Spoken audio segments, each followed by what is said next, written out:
Hello everybody. आज जो topic हम कवर करने जा रहे हैं उसमें हम देखेंगे कि ट्रिप्स अग्रीमेंट के पीछे बैकग्राउंड क्या था और इसके साथ ही हम देखेंगे कि इंडियन लॉज पे ट्रिप्स अग्रीमेंट का क्या इन्फ्लुएंस रहा। ब्रेटन वुड्स ऐसा पहला अग्रीमेंट था जिसे किया गया था 1944 में विभिन्न कंट्रीज़ के द्वारा, जिसे गवर्न किया जा सके इंटरनेशनल मॉनेटरी पॉलिसी को। इस अग्रीमेंट के द्वारा दो इंस्टीट्यूशंस को क्रिएट किया गया। इन इंस्टीट्यूशंस को ब्रेटन वुड्स इंस्टीट्यूशंस भी कहा जाता है।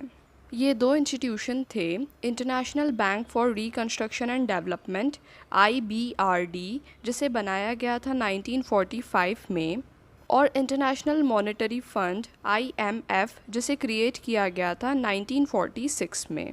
इसके बाद में एक जनरल अग्रीमेंट किया गया था टैरिफ्स और ट्रेड्स के लिए, जिसे कहा गया था GATT, general agreement on tariffs and trades, जिसे इस्टेब्लिश किया गया था 1947 में। ये दुनिया भर में ट्रेड को हार्मोनाइज करने के लिए इस्टेब्लिश किया गया था। जब तक वर्ल्ड ट्रेड ऑर्गेनाइजेशन WTO को इस्टेब्लिश नहीं किया गया था 1995 में, उसके पहले वर्ल्ड ट्रेड को गवर्न किया जा रहा था GATT के द्वारा ही। काफ़ी सारे डिस्कशंस और कॉम्प्लेक्स नेगोशिएशन के बाद फाइनली 1994 में WTO को इस्टेब्लिश किया गया था, जो कि इफ़ेक्टिव था 1 जनवरी 1995 से।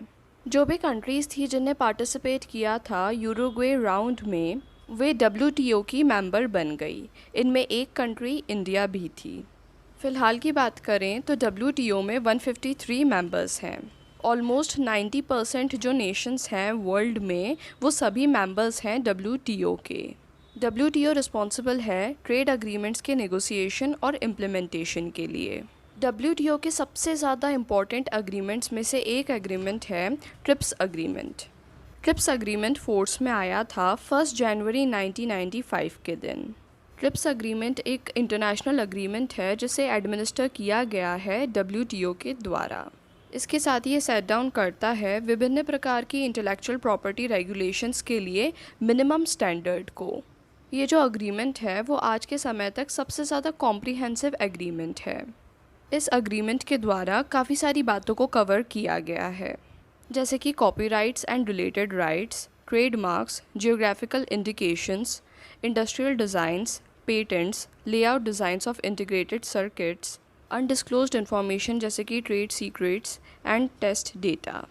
ये जो अग्रीमेंट है ये एक डॉक्यूमेंट है जिसे 7 पार्ट्स में डिवाइड किया गया है और इसमें कॉम्प्लेक्स प्रोविजंस दिए गए हैं इंटेलेक्चुअल प्रॉपर्टी राइट्स के लिए। Influence of TRIPS agreement on Indian laws.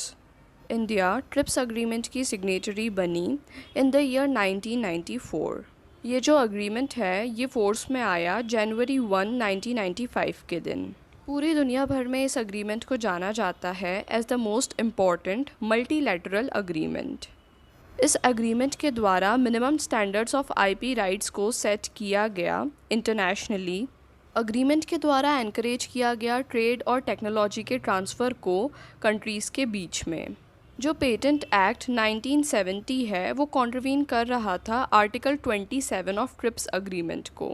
India के लिए यहाँ पर आवश्यकता थी कि वो अग्रीमेंट के साथ में कंप्लाई करे, इसलिए यहाँ पर इंडिया को ज़रूरत थी कि वो नेसेसरी स्टेप ले।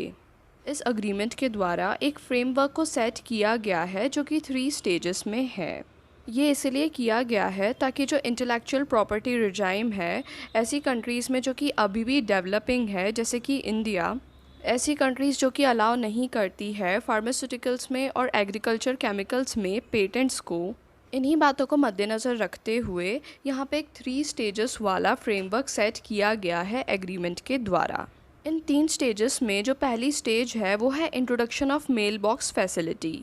मेल बॉक्स फैसिलिटी को प्रोवाइड किया गया 1 जनवरी 1995 से प्रोडक्ट पेटेंट्स के लिए in the field of agrochemicals and pharmaceuticals. जो मेल बॉक्स एप्लीकेशंस थी उन्हें एग्जामिन नहीं किया गया 2004 तक। स्टेज 2, जो भी ऑब्लिगेशंस बताए गए हैं अग्रीमेंट के द्वारा उनके साथ कंप्लाई किया जाए, जैसे कि rights of patentee, term of protection, compulsory licensing etcetera, इन सभी के साथ में कंप्लाई किया जाए 1 जनवरी 2000 से। स्टेज 3, प्रोडक्ट पेटेंट्स का पूरी तरह से इम्प्लीमेंटेशन किया जाए जितने भी टेक्नोलॉजिकल डोमेन्स हैं इंक्लूडिंग मेल बॉक्स एप्लीकेशन, और ये किया जाए 1 जनवरी 2005 से।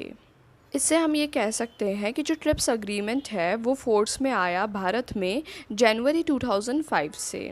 ट्रिप्स अग्रीमेंट के द्वारा इंटेलेक्चुअल प्रॉपर्टी के फेस को चेंज कर दिया गया पूरे वर्ल्ड में।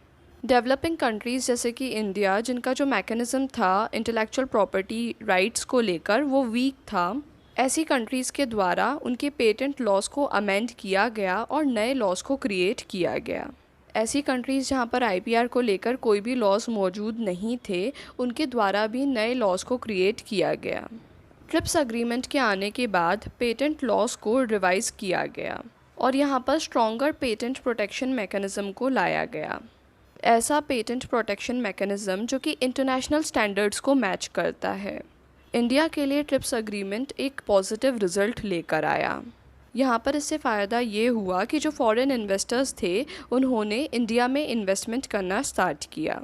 इसके साथ ही जो रिसर्च और डेवलपमेंट एक्सपेंडिचर है डोमेस्टिक प्लेयर्स का, वो इस अग्रीमेंट के बाद काफ़ी ज़्यादा बढ़ा।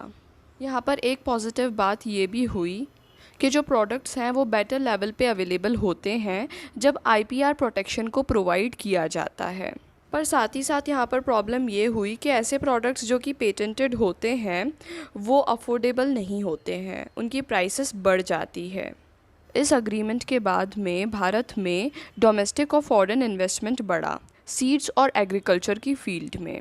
इस अग्रीमेंट के बाद में जो कि अच्छा प्रोटेक्शन प्रोवाइड किया गया था और यहाँ पर पेटेंट लॉज को चेंज कर दिया गया था, इस वजह से रिसर्च और डेवलपमेंट को बढ़ावा दिया गया भारत में और भारत के बाहर भी। इससे बेटर क्वालिटी सीड्स और बेटर टेक्निक्स ऑफ एग्रीकल्चर के ऊपर रिसर्च और डेवलपमेंट स्टार्ट हुई और उसे अच्छी तरह से किया गया क्योंकि अब यहाँ पर उन्हें प्रोटेक्शन प्रोवाइड किया जा रहा था। काफ़ी सारे जियोग्राफिकल इंडिकेशंस और मेथड्स एंड ट्रेडिशनल नॉलेज जो कि डोमेस्टिक इंडस्ट्री के लिए काफ़ी ज़्यादा महत्वपूर्ण थे, इन्हें प्रोटेक्शन प्रोवाइड किया गया। इसी के बाद में इन सेक्टर्स में ये देखा गया कि जो इन्वेस्टमेंट है वो बड़ा है। एग्जाम्पल के लिए हम ये कह सकते हैं जैसे कि दार्जिलिंग टी, जब यहाँ पर जियोग्राफिकल इंडिकेशंस और ट्रेडिशनल नॉलेज को प्रोटेक्ट किया गया तो यहाँ पर प्रोडक्ट्स जैसे कि दार्जिलिंग टी उनको भी अपना रिकग्निशन दिया गया। जब इंडियन पार्लियामेंट के द्वारा 2005 में नया पेटेंट लॉ पास किया गया तो इसके द्वारा ना सिर्फ प्रोडक्ट पेटेंट्स को वापस लाया गया पर इसके साथ ही सभी पेटेंट्स को ग्रांट किया गया अ टर्म ऑफ 20 ईयर्स। इसके साथ ही ये जो नया लॉ आया उसने फॉर्म किया इंटेलेक्चुअल प्रॉपर्टी अपीलेट बोर्ड को। ये एक स्पेशलाइज्ड जुडिशरी है जो कि हियर करती है आईपी केसेस को। यहाँ पर ये जो ट्रांजिशन किया गया, एक तरफ ये काफ़ी ज़्यादा क्योटिक भी रहा। पेटेंट लिटिगेशंस बढ़ गए। 1995 के बाद जो पेटेंट लिटिगेशंस हैं वो 3 टाइम्स बढ़ गए। इनमें काफ़ी सारे केसेस ऐसे भी थे जो कि काफ़ी लंबे समय तक चले और इसके साथ ही काफ़ी ज़्यादा कंट्रोवर्शियल भी थे। यहाँ पर कोर्ट के द्वारा यही कोशिश की जा रही है कि जो प्रो इनोवेशन और एंटी कॉम्पिटिटिव इफ़ेक्ट्स हैं आईपीआर के, उन्हें बैलेंस किया जा सके। फॉर एन एग्जांपल हम ले सकते हैं सिप्ला और रॉश के केस को। 2009 में दिल्ली हाई कोर्ट के द्वारा एक टेम्पररी इंजंक्शन को रिजेक्ट किया गया था सिप्ला के अगेंस्ट। यहाँ पर रॉश कंपनी का ये कहना था कि जो सिप्ला है वो बिल्कुल एक कॉपी वर्जन बना रही है एक ड्रग का जिसे इस्तेमाल किया जाता है लंग कैंसर के ट्रीटमेंट में। ये जो ड्रग है ये रॉश कंपनी के द्वारा बनाया गया था और अब जो सिप्ला कंपनी है ये उसे कॉपी कर रही है। रॉश कंपनी का ये कहना था कि अगर उनके क्लेम को रिजेक्ट किया जाता है तो ये पब्लिक इंटरेस्ट के अगेंस्ट होगा और साथ ही साथ रिसर्च और डेवलपमेंट के भी अगेंस्ट होगा।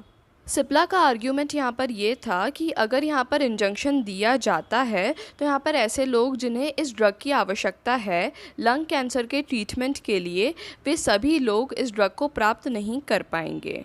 यहाँ पर जो रॉश की प्ली थी उसे रिजेक्ट किया गया और उसे इस ग्राउंड पे रिजेक्ट किया गया कि जो रॉश कंपनी है वो अनेबल थी इस बात को प्रूव करने में कि जो ड्रग बनाया गया है वो इफ़ेक्टिव है। ये जो जजमेंट है इसे काफ़ी ज़्यादा पब्लिसिटी मिली क्योंकि यहाँ पर कुछ इम्पॉर्टेंट ऑब्जर्वेशंस किए गए थे जस्टिस भट्ट के द्वारा। यहाँ पर इस बात को नोट किया गया कि जो रॉश के ड्रग्स हैं वो 3 टाइम ज़्यादा एक्सपेंसिव है इंडियन ड्रग्स से, और साथ ही साथ वो ड्रग्स इंडिया में बने भी नहीं हैं। हम ये कहकर कंक्लूड कर सकते हैं कि ट्रिप्स अग्रीमेंट के बाद में इंडिया के आईपीआर लॉज में काफ़ी सारे चेंजेस आए।